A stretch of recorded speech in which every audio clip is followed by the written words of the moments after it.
চারপাশে বুদ্ধিজীবী নাই। কয়েকদিন আগের একটা এপিসোডে ওনারা সম্ভবত এইটারে সিরিয়াসলি নিছেন। ওনারা তারুণ্যের ভবিষ্যৎ বাংলাদেশ নামে প্রোগ্রাম করতেছেন, আর ওনাদের সামনে বুদ্ধিজীবী হাজির করতেছেন, মানে তরুণদের সামনে। সেই বুদ্ধিজীবীরা বিএনপির তরুণদের সামনে দেশ, রাজনীতি, সমাজ ভাবনা নিয়ে কথা বলতেছেন। আইডিয়া হিসেবে এটা খুব ভালো এবং কার্যকর।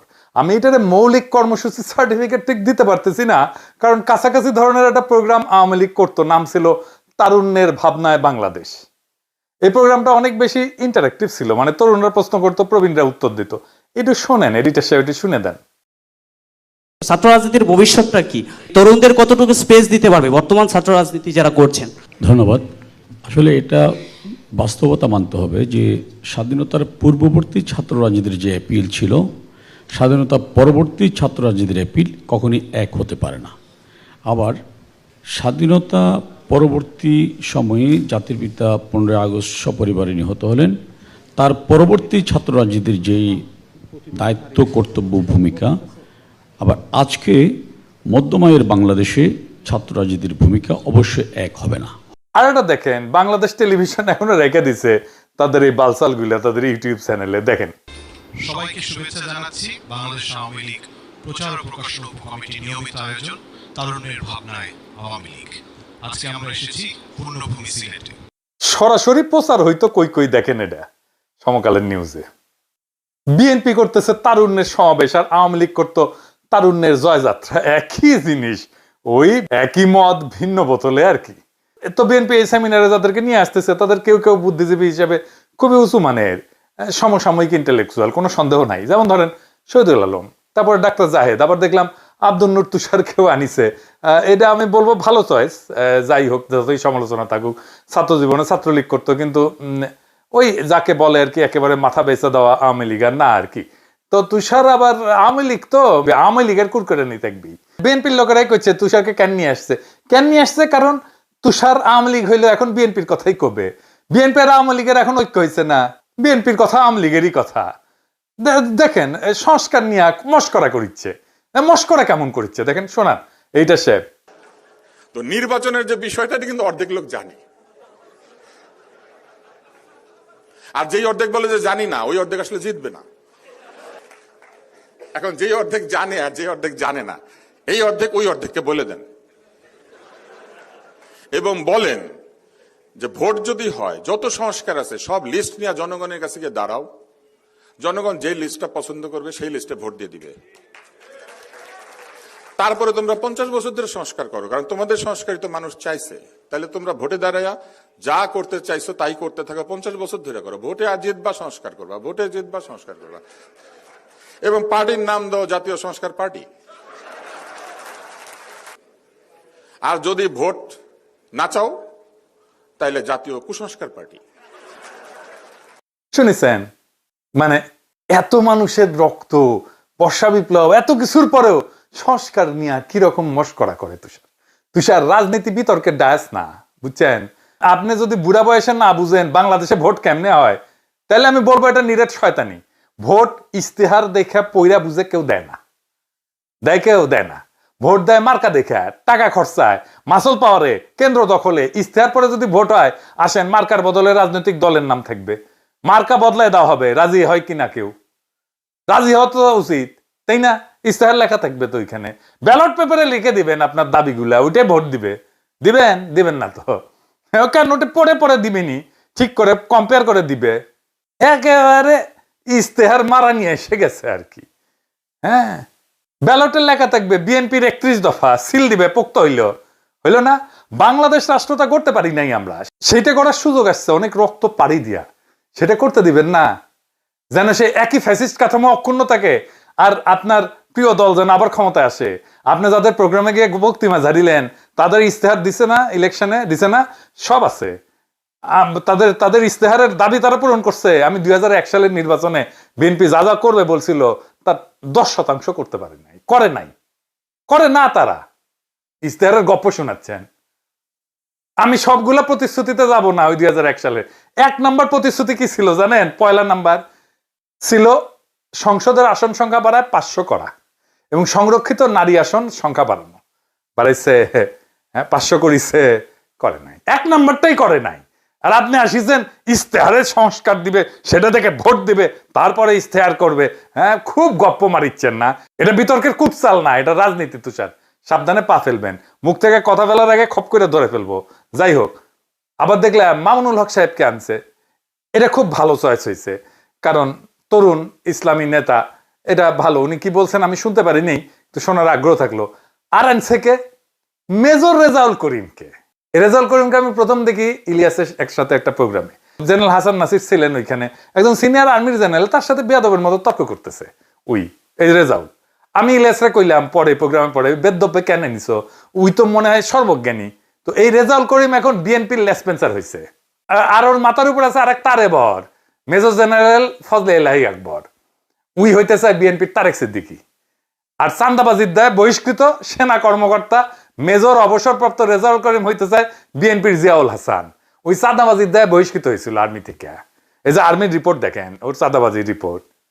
এই সেমিনারে সে বক্তব্য দিচ্ছে, একজন স্বীকৃত চাঁদাবাজ। ভাই, আপনাদের কি চাঁদাবাজ ছাড়া চলে না? হ্যাঁ, নাকি তারুণ্যকে চাঁদাবাজির দীক্ষা দিতেছেন? তীর আটা ময়দা সুজির একটা বিজ্ঞাপন ছিল, তীর ছাড়া আমার চলেই না। শুনেন, তীর ছাড়া আমার চলেই না। তো আপনাদেরও তো দেখতেছি চাঁদাবাজ ছাড়া আপনার চলেই না। 2012 সালে র্যাবে থাকা অবস্থায় ওই চাঁদাবাজির দায়ে বহিষ্কার হয়েছিল। অবশ্য দাবি করে তাকে এগুলা তার বিরুদ্ধে ষড়যন্ত্র, কিন্তু আর্মির নিজস্ব তদন্তেই তার প্রমাণ পাওয়া গেছিল। কিন্তু তার অতীত দেখলে বোঝা যাবে যে এসব সত্য কিনা। তাকে 2006 সালে একবার সুপারিশ দেওয়া হইলেও 2007 থেকে 2011 সাল পর্যন্ত 4 বার নিরাপত্তা ছাড়পত্র সুপারিশ দেওয়া হয়নি। 2012 সালে আওয়ামী লীগের নাজমুল হাসান পাপনের সুপারিশে র্যাবে পোস্টিং বাগায় নিয়েছিল, পরে সেখানে দায়িত্ব থাকা অবস্থায় চাঁদাবাজির দায়ে বহিষ্কৃত হয়। এত অসদাচরণের পরেও আওয়ামী জেলা মাদারীপুর হওয়ায় বিভিন্ন লীগ নেতার কানেকশনে র্যাবে থেকে গেছিল সে।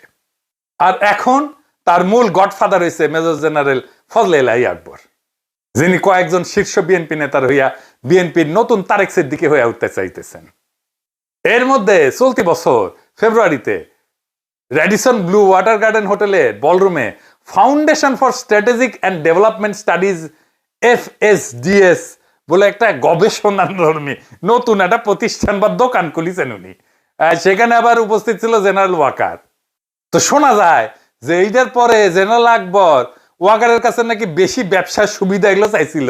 তো এটা বিরক্ত হয়ে ওয়াকার নাকি ব্লক করে দিছে তার অ্যাক্সেস। যার সত্য মিথ্যা জানি না, কিন্তু ওয়াকার ব্লক করলে কি হবে? তাদের মূল শেল্টার তো এখন বিএনপি। চান্দাবাজ রেজাউল বক্তব্য দেয় বিএনপির তারুণ্যের সমাবেশে, অথচ টিভিতে বছরের পর বছর ধরে বিএনপিকে থার্ড ক্লাস বইলা বক্তব্য দিচ্ছিল এই লোক। হ্যাঁ, এই লোক তারেক রহমান কোনো নেতাই না, বিএনপির কোনো নেতৃত্ব নাই, আওয়ামী লীগকে হাসিনাকে সমর্থন দেওয়া দরকার, এটা তার বয়ান ছিল।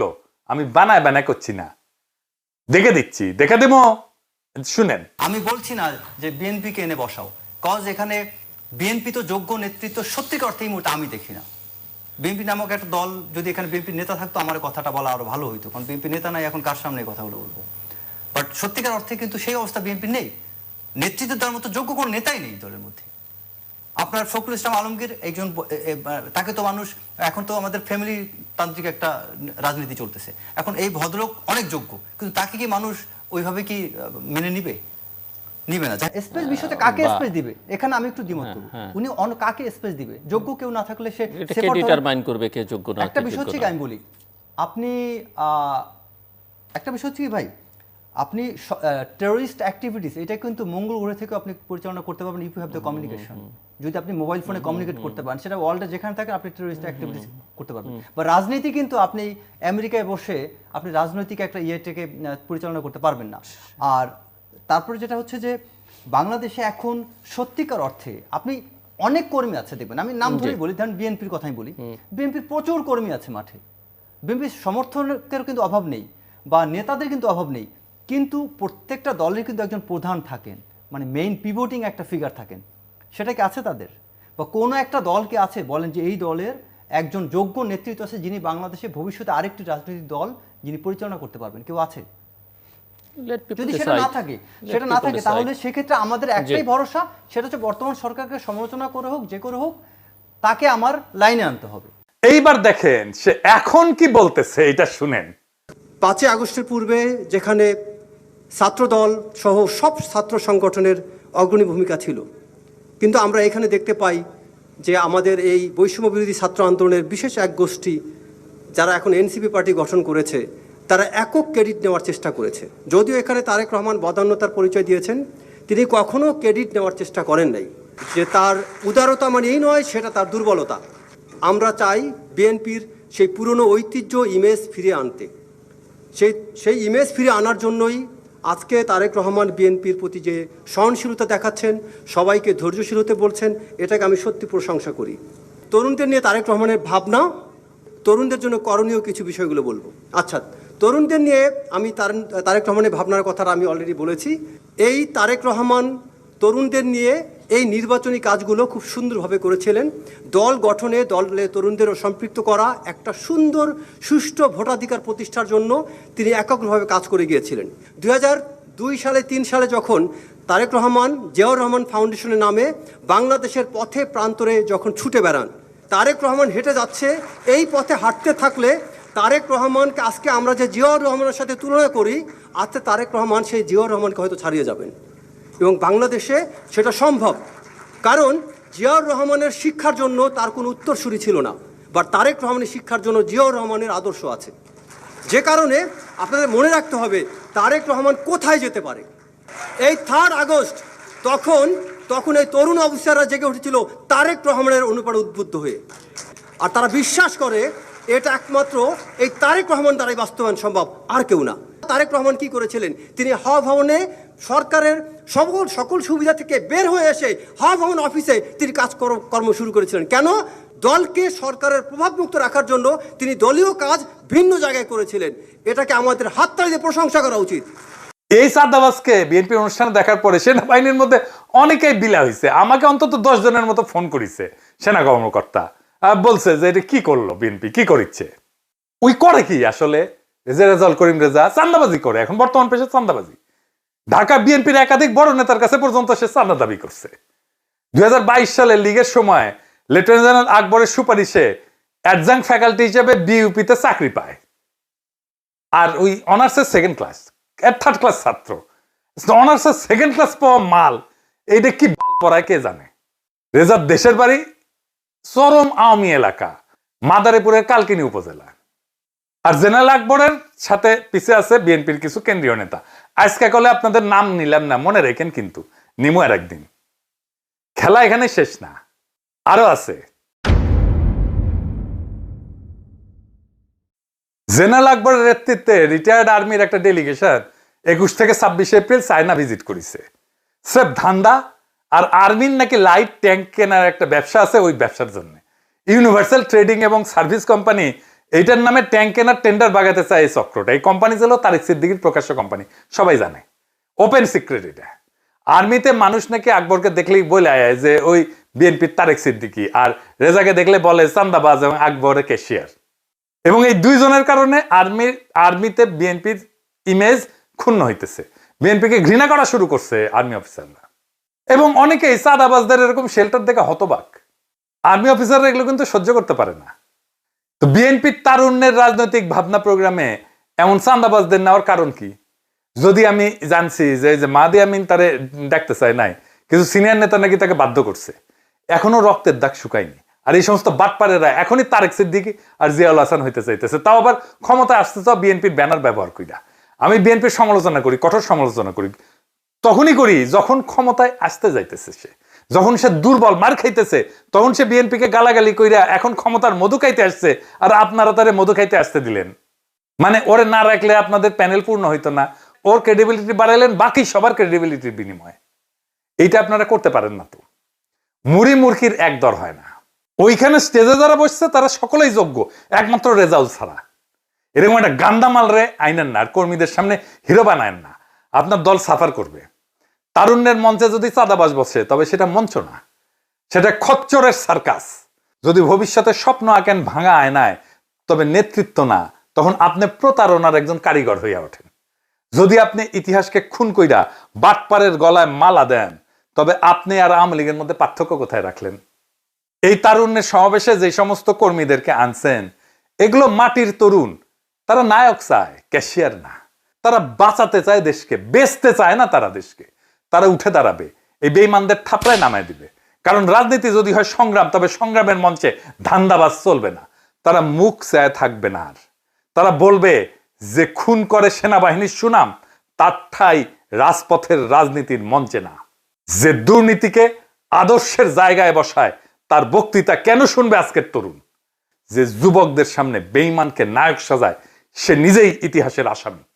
বিএনপি যদি সত্যিই ঘুরে দাঁড়ানোর ইচ্ছা থাকে, তবে আগে ঘর ঝাড় দেন, ঘর আগে পরিষ্কার করেন, ঘর পরিষ্কার করে ময়লা বাইর করে দেন। ঘরে পরিষ্কার করে একদিকের ময়লা আরেক কোনায় রাখলেন, তাহলে ঘরটার মধ্যে ময়লা থাকলোই। ওই মঞ্চে যদি বিপ্লবের আগুন জ্বালাইতে চান, তার আগে আগাছা পুরাই নিতে হবে। না হলে এই তরুণেরা, এই জনতা একদিন ফিরে এসে বলবে আর একবার শুরু হোক রাজনীতি, নতুন রাজনীতি, বিপ্লবের রাজনীতি, বদলানোর রাজনীতি, দেশকে বাঁচানোর রাজনীতি, দেশকে বেচার রাজনীতি না। কিন্তু এইবার আমরা শুরু করব তোমাদের বাদ দিয়া। ইনকিলাব জিন্দাবাদ।